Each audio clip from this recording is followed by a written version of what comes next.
This is the story of how I got into backpacking. The backpacking I'm talking about here is overnight hiking, when you hike with all the gear you need to stay the night in your backpack and then you camp out in nature. My name is Krista, I'm a long distance thru hiker and I've been backpacking for 10 years. While I tell you this story, I'm going to take you out on my day hike today to immerse you in what it feels like to be hiking. I was raised in a small town on Vancouver Island off the west coast of Canada.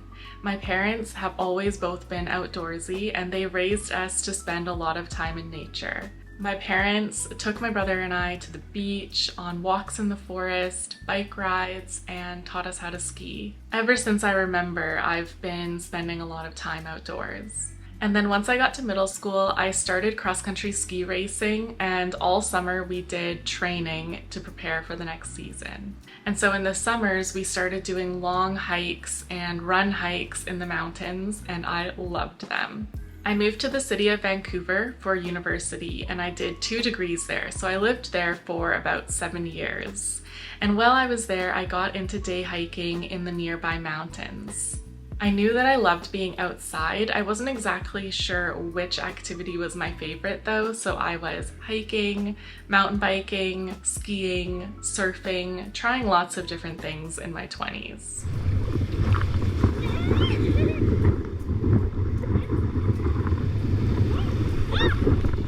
During this time, I was going out probably for 5 to 10 day hikes per year, and I was always going out with friends who also enjoyed hiking.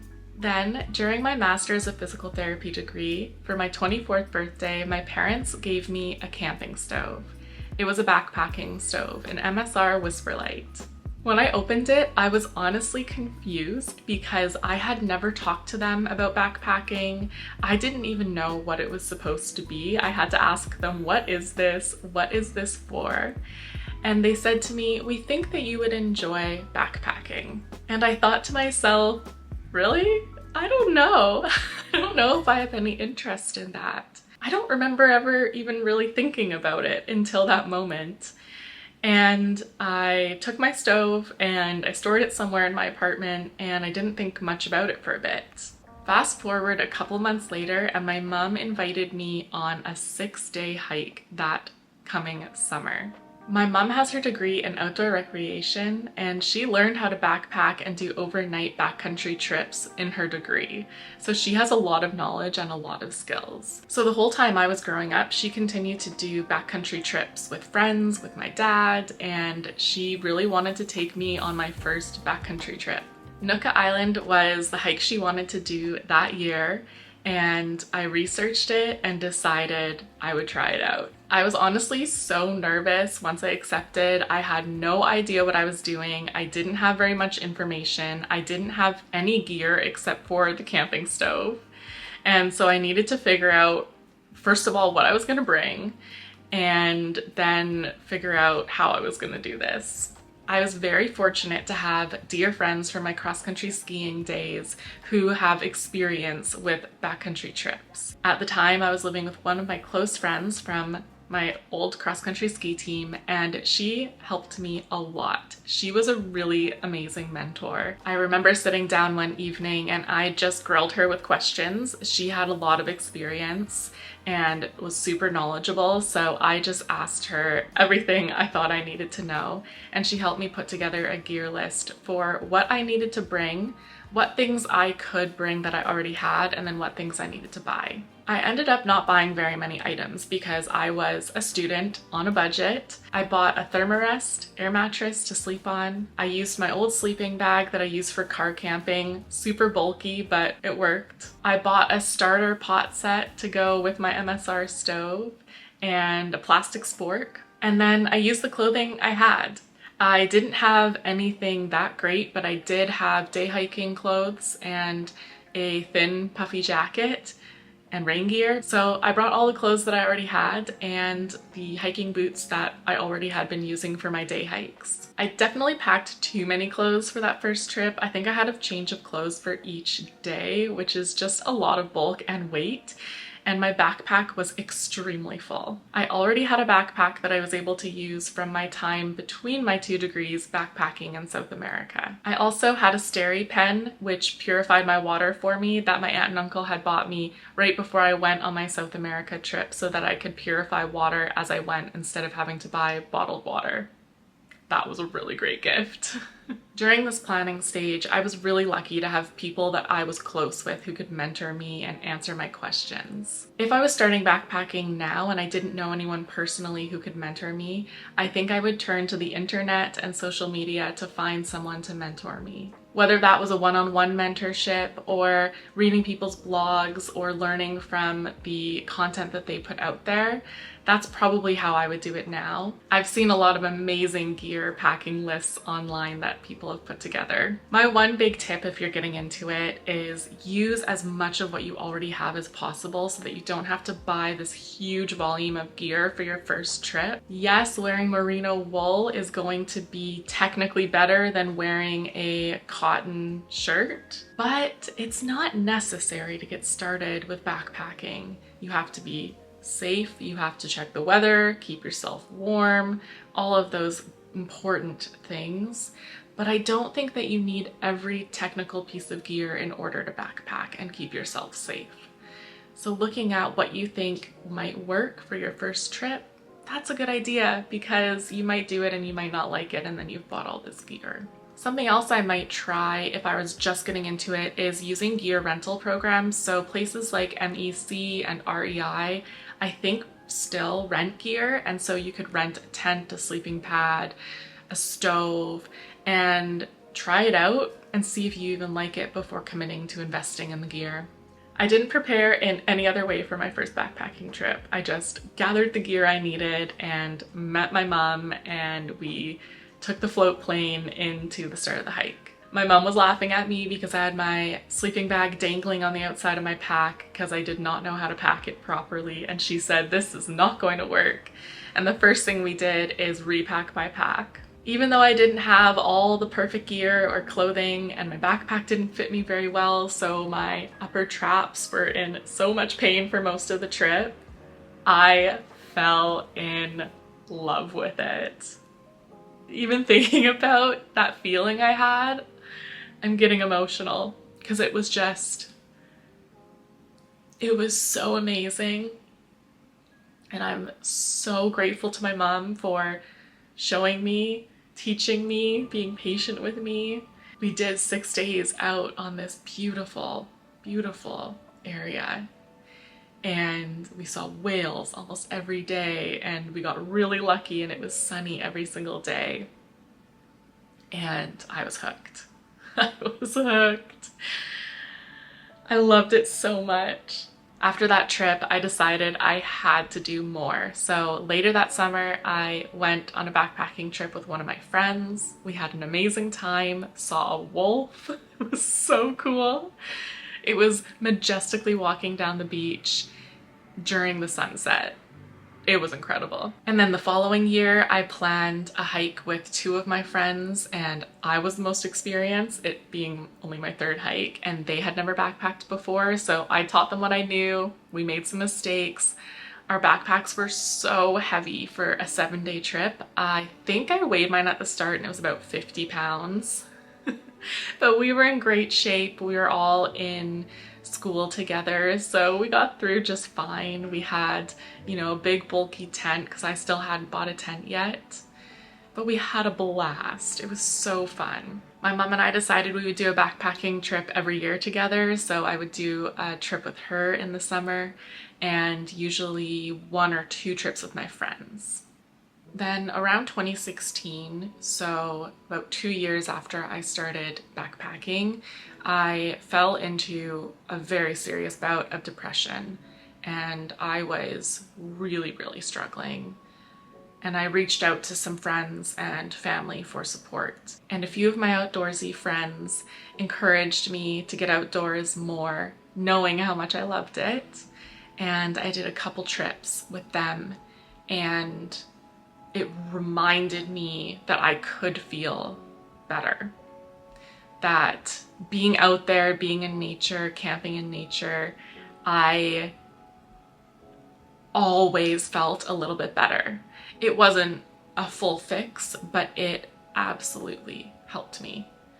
In the moment, at least, I remembered, okay, I am feeling a little bit of joy. I feel a little bit more like myself. Just that tiny sliver of something that was enough to give me hope. So then as 2016 progressed, I held on to that sliver of hope, did a few more backpacking trips with friends, and also started taking medication, went to therapy, did a lot of things to help my mental health. By the start of 2017, I was feeling a lot better. I wasn't 100% yet, but I was feeling a lot better. And 2017 was a big year for me in so many ways, but for backpacking and outdoors in a huge way. That was the first time I did a solo backpacking trip in May of 2017. I set out for a 3-day backpacking trip solo. And I don't really know what was the driver for that, like why I decided to do that. I just knew in my heart that I wanted to do it, and I was terrified. I had, by this point, acquired my first tent. I had started getting into backcountry skiing. So I was like, you know, building my confidence in the outdoors. I'd learned how to navigate really well. So I felt ready to do it. And wow, did I love solo backpacking. It was so much fun. Oh, it was so good. I love being in nature alone. I just feel so much like myself when I'm out there, completely relying on myself, being so connected to nature. It's just the best feeling. I love it so much. So that year, I just kept going out on solo hikes. I did multiple 2 to 3 day solo backpacking trips, both on the coast, on the beach, and up in the mountains here on Vancouver Island. And I really started to build my confidence. I also met my husband Brian in 2017, so I started doing more trips with him, and he taught me how to winter camp. And that really helped build my confidence too for hiking, because winter camping adds quite a few more variables in terms of what you need to think about, what gear you need to have, and how to keep yourself safe. So I really started to get traction and momentum. So I stayed at about that level for the next 3 years. I kept going on some solo trips, some group trips. I kept building my skills. I got better at navigating. I collected more gear items. We're just above Ruth Masters Lake. We just gained the ridge here that we should be hiking along for the next 4 or 5 hours, and then we're gonna camp. It's a little breezy up here this morning. There's the mainland. Sunrise! And then in 2020, I decided it was time for my first long distance through hike. So by the time 2020 rolled around, it had been 6 years since my first ever backpacking trip. So over that time, I had gone from complete newbie to feeling confident enough to tackle a long distance hike. I know that's not the trajectory for everyone. Some people's first ever backpacking trip is the start of their first ever long distance through hike. So we are all different in how we approach this. This is just my story. It's not necessarily the right way to do it. It's just what I did.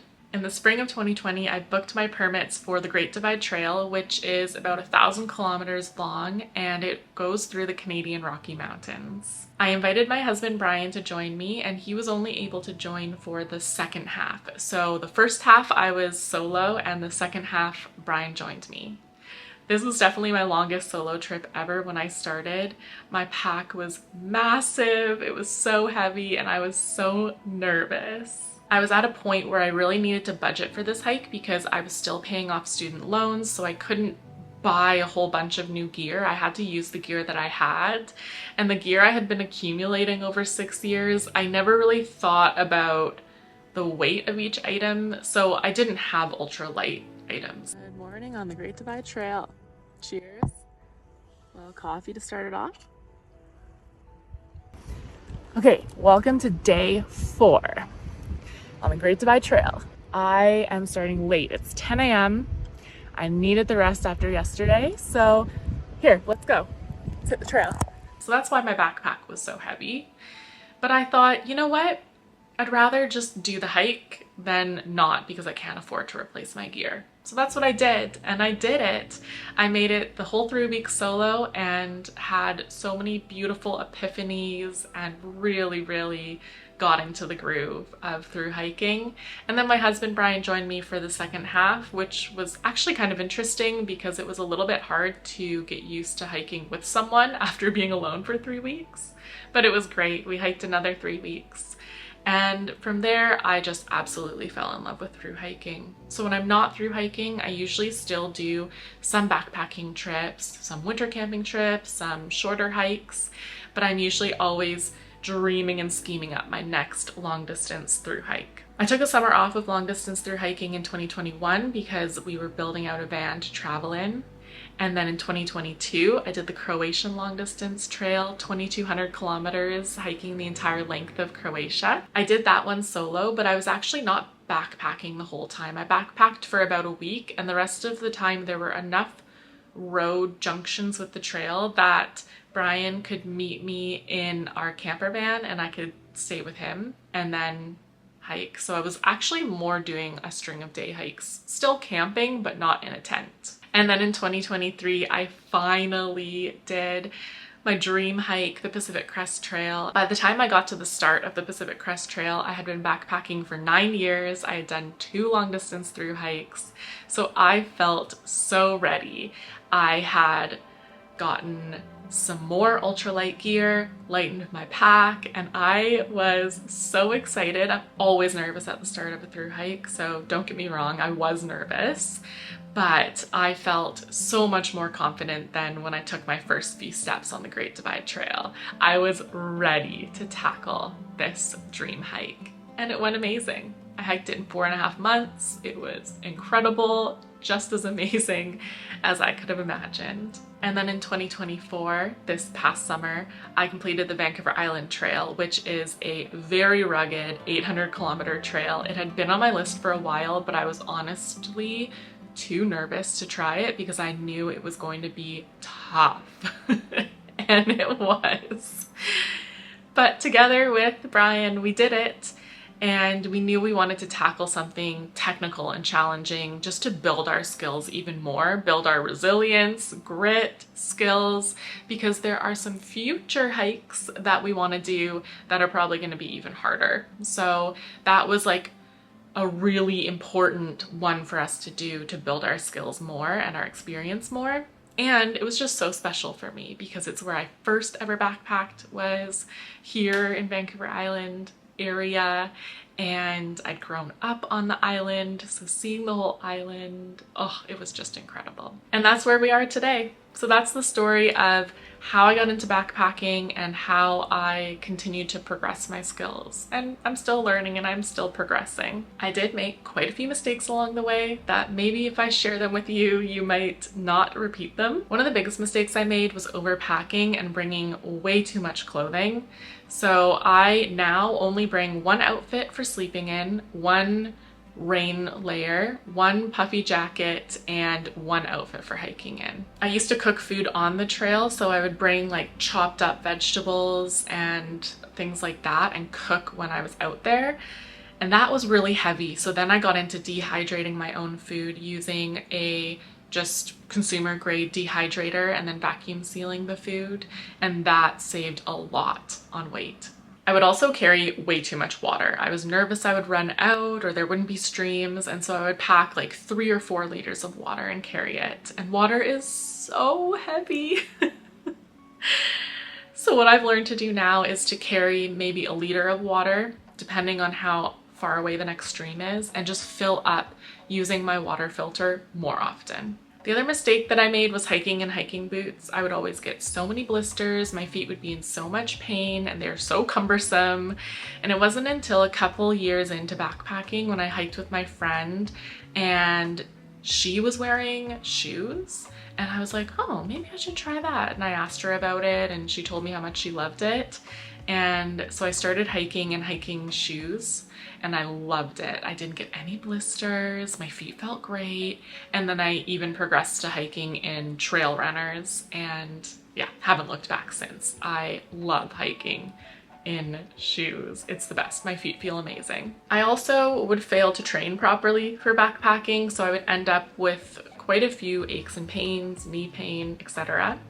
And so I've now gotten into seeing my physiotherapist before my hike to give me exercises to work on to strengthen certain areas that need it, loosen certain areas that need it, and that has really helped me prevent injuries, but also slowly increasing my distances and slowly easing into a hike also has really helped. I used to just hit the ground running, go hard. I'd be so excited and just do as many kilometers as I could on the first day. And that doesn't go so well. Your body needs time to just slowly adapt and strengthen all the tissues in order to get strong enough to handle the demands of multiple days out there. That's my story on how I got into backpacking. It's been 10 years and I am so incredibly glad my mom took me out on that first backpacking trip. Thanks, Mom. If you're thinking about going backpacking and you haven't started yet, you're not so sure, you're nervous, you don't know, do it. Just do it. It is so worth it. It is so incredibly worth it. If you do it and you like it and you feel more like yourself and you get that joy, it's so worth it. Thank you so much for watching this video. I hope you enjoyed hearing my story. I'll see you next week in next week's video. Bye.